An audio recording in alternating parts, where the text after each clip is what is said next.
Habari yako, karibu Nembe TV. Mimi naitwa Joseph Lawrence Nembe na hii ni Nembe TV. Karibu katika chaneli yangu. Hapa tutazungumzia maisha, tutazungumzia kazi na vitu vyote ambavyo vinatuzunguka katika maisha yetu kila siku. Leo ningependa nizungumzie jambo moja, na kabla sijazungumza hilo jambo nilihitaji ni wimbo kipande kidogo, na kama sitowimba sawa au kulingana na sauti na nini, niombe radhi kwa muziki, lakini nimependa nitumie wimbo wake kipande kidogo sana ambacho ni fundisho kwa maisha ya leo ya sasa hivi, baadaye na kwenye maisha yetu kila siku, ambao ni wimbo ni wa Bahati Bukuku, nao unaitwa ni Maamuzi. Kama utapata nafasi unaweza kutembea kwenye akaunti ya Bahati Bukuku na ukauangalia huu wimbo. Wimbo unaitwa Maamuzi. Nami ningependa nichukulie hiki kipande kidogo, na Dar es Salaam zima leo nikagusa hapo. Na kipande chenyewe kinaanza kinasema, lipo jibu, lipo maishani mwetu, lipo jibu. Maamuzi yako ni matokeo ya kesho, amua vyema upate mema.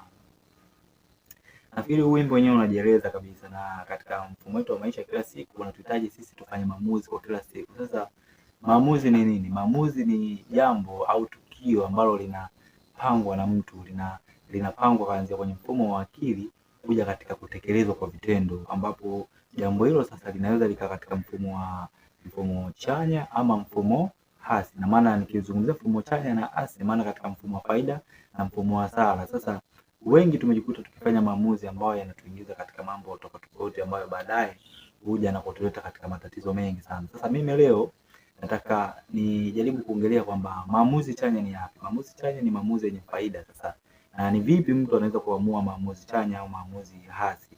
Ni sasa hapo itategemea na yeye anaangalia kipi kati ya faida na hasara. Sasa leo mimi sikutaka wewe ufanye maamuzi ya hasara, nahitaji ufanye maamuzi ya faida, na mimi nitajaribu kukwambia kwa maana kusisitiza kwamba kama endapo hujanielewa mimi, unaweza kutumia huu wimbo kujifunza kwamba kuna mifano mingi ya watu ambao waliamua vibaya na wakajikuta wamedondokea kwenye mambo ya sala, na mwisho wa siku wakalaumu watu au wakalaumu Mungu na kuja kuona kwamba maisha hayana thamani. Sasa mimi leo nataka nikwambie kitu kimoja, kwamba maisha uliokuwa nayo ni yenye thamani sana kwako, na Mwenyezi Mungu alikuleta wewe kama baraka, sio kwako tu bali kwa watu wengine pia. Ninachokitaka sasa hivi kwamba ujithamini na ufanye maamuzi mengine mapya, na uamini kwamba unaweza. Na katika maamuzi ambayo tukayafanya, jitahidi ufanye maamuzi ambayo yatakuwa na faida kwako na kwa watu wengine, na huku ukijitambua kwamba wewe ni faida kwa wengine na si faida kwako tu. Na kama jambo lolote ambalo unataka kulifanya kuanzia sasa hivi, basi umsogelee Mungu taratibu, na katika maamuzi ambayo yanahitaji hekima zaidi za kwake mwenyewe. Na ili uweze kufikia maamuzi yenye hekima na ambayo yanamuelekea Mungu sahihi, ni kwamba usitake kufanya maamuzi kwa ajili yako mwenyewe, bali ufanye maamuzi ambayo yatakuwa yanakulenga wewe na watu wengine.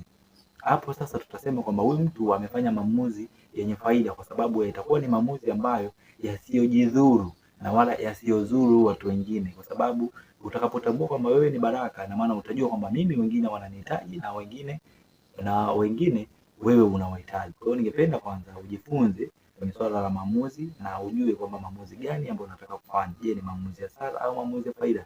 Na ni namna gani utaweza kufanya maamuzi yenye faida? Kwa hiyo kitu cha msingi cha kwanza ni utambue kwamba sote tunaishi kwa faida na si kwa hasara. Sasa endapo inatokea hasara, nini unachotakiwa kufanya? Cha kwanza ni kutulia na kuangalia ni kitu gani kingine ambacho unaweza kukifanya katika maengo ya maamuzi sahihi, kwamba uamue kitu gani ni sahihi, pasipokuwa na haraka, pasipokuwa na mihemko, pasipokuwa na misukumo ya watu wengine, bali ni wewe mwenyewe ukae ujitafakari na uangalie katika lile jambo ambalo unataka kuliendea. Yangu ni haya kwa leo, na karibu Joseph Lawrence TV, karibu Nembe TV.